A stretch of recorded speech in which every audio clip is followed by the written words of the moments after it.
मेरे सभी साथियों में आपके सामने फिर से हाजिर हुआ हूँ सादिक अली नाबीना। इस वक्त भाजपा सरकार देश में इतनी जोर शोर से झूठ फैला रही है कि जनता किसी तरीके से गुमराह हो जाए। मगर इस वक्त मोदी जी के बुरे वक्त चल रहे हैं। जिस जगह पर मोदी जी गुमराह करने की बातें करते हैं, वहीं पर सच निकल के सामने आ जाता है। इसीलिए कहते हैं कि कब तक अपना पाप छुपाओगे, एक ना एक दिन बाहर निकल के जरूर आएगा। क्योंकि मोदी जी ने इतना ज़्यादा इस भाजपा ने पाप किया है कि अब पाप छुपने भरे की भी थोड़ी सी भी जगह नहीं बची है। जहाँ पे ये झूठ फैलाते हैं, लोगों को गुमराह करते हैं, तुरंत बाहर निकल के आ जाता है सच एकदम। जैसे अभी राजस्थान में इन्होंने पोस्टर लगाए कि किसानों की जमीन नीलाम हो गई है, कर्जे में इतनी इतनी जमीनें। तो वहां पर एक किसान का फोटो लगाया गया। किसान खुद ऑटोमेटिक निकल के आ गया, उसने कह दिया कि ये सारा गलत है, हमारे पास सारी जमीन मौजूद है। हम इन भाजपाइयों के खिलाफ मानहानि का मुकदमा दर्ज कराते हैं। तो उसको कराना भी चाहिए। हम तो कहते हैं कि डायरेक्ट मोदी जी के खिलाफ मुकदमा दर्ज कराना चाहिए। क्योंकि इन्हीं ही के बताए बनाए हुए रास्ते पर ये भाजपाई लोग ये काम करते हैं, साजिशें रचते हैं। चाहे कहीं भी देख लो, चाहे मणिपुर का मसला देख लो, वहाँ पे कुकी मैताई का मसला चल रहा है। जो कुकी समाज के लोग हैं वो हिंदू धर्म को नहीं मानते हैं, वो मूर्ति पूजन नहीं करते हैं। इसलिए इन आरएसएस बजरंग दल वालों ने वहाँ पे हिंसा कराई। हिंसा के पीछे एक साजिश भी और भी है कि जो कुकी समाज के लोग ऊंचे जगह पहाड़ों पे रहते हैं, वो जमीन गौतम अडानी के हाथों में सौंपी जाए, लोग वहां से भाग जाएं, इधर उधर हट जाएं, कोई कानून ना बन पाए। इसलिए इन्होंने मणिपुर में दंगा कराया। इतने दिनों के बीत जाने के बाद भी आज भी दंगा वहां शांत नहीं हुआ। और मोदी जी घूम घूम के कहते हैं कि भारत में हमसे ज़्यादा कोई बेहतर काम करने वाला नहीं। हाँ, बिल्कुल सच है। हम तो कहते हैं ऐसा तो भारत विश्व भर में कोई प्रधानमंत्री झूठा नहीं तुम्हें दिखाई देगा। ढूंढने से भी तुम चिराग लेके ढूंढो कि इतना झूठा प्रधानमंत्री मिल जाए, तुम्हें शायद नहीं मिलेगा। यही देश की इस वक्त हकीकत है। ऐ मेरे सभी साथियों, मोदी जी का दिमाग तो काम नहीं कर रहा, मगर हम जनता का दिमाग काम खूब करने लगा है कि जो मोदी जी बोले समझ लो वो उसका उल्टा ही होने वाला है। हर जगह से इनकी सरकारें जाने वाली है। इनकी किस्मत इस वक्त बदकिस्मती चल रही है। क्योंकि इन्होंने गरीब जनता, मजदूर, लाचार, बेबस लोगों को ठगा है, धोखा दिया है। तो जिसने धोखा दिया है उसे ऊपर वाला जरूर धोखा देगा। यही इनकी समय तय हो रहा है। जिधर देखो हमारे आदिवासी भाई भी अब जागरूक हो गए, एकजुट होकर आवाज उठाने लगे। ऐ मेरे मुस्लिम समाज के लोगों, आप भी एकजुट हो और इस भाजपा के खिलाफ वोट डालो। कहीं भी सरकार हो, सिर्फ भाजपा के खिलाफ वोट डालो। ये देश में नफरत फैलाती है, भाईचारे को खत्म करती है, देश को, संविधान को खत्म करने की बात करती है, देश के लोकतंत्र को खत्म करने की बात करती।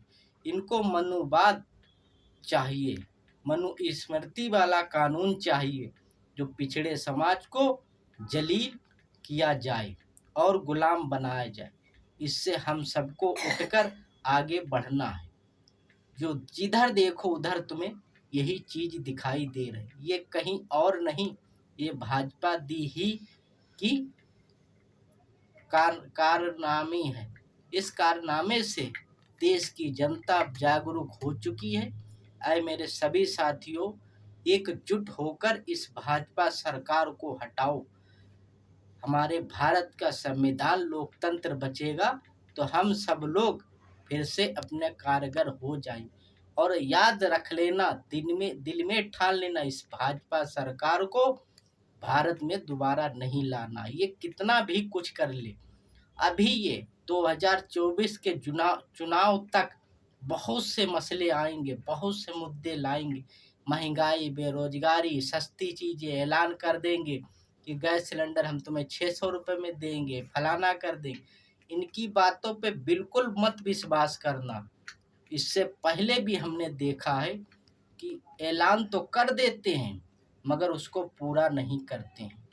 ये मैंने 2022 के चुनाव में, जब उत्तर प्रदेश में चुनाव हुआ था विधानसभा में, तो इन्हीं बहुत से वादे किए थे कि हर साल 2 सिलेंडर मुफ्त देंगे। एक भी सिलेंडर मुफ्त नहीं दिया।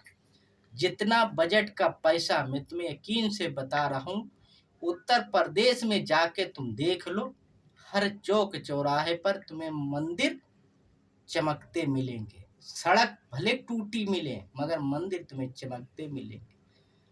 लोगों के रोजगार नहीं है मगर मंदिर चमकते मिलेंगे। स्कूलों में पढ़ाई नहीं है, टीचर सही तरीके से बच्चों को नहीं पढ़ाते मगर लोग मंदिर चमकते मिलेंगे तुम्हें।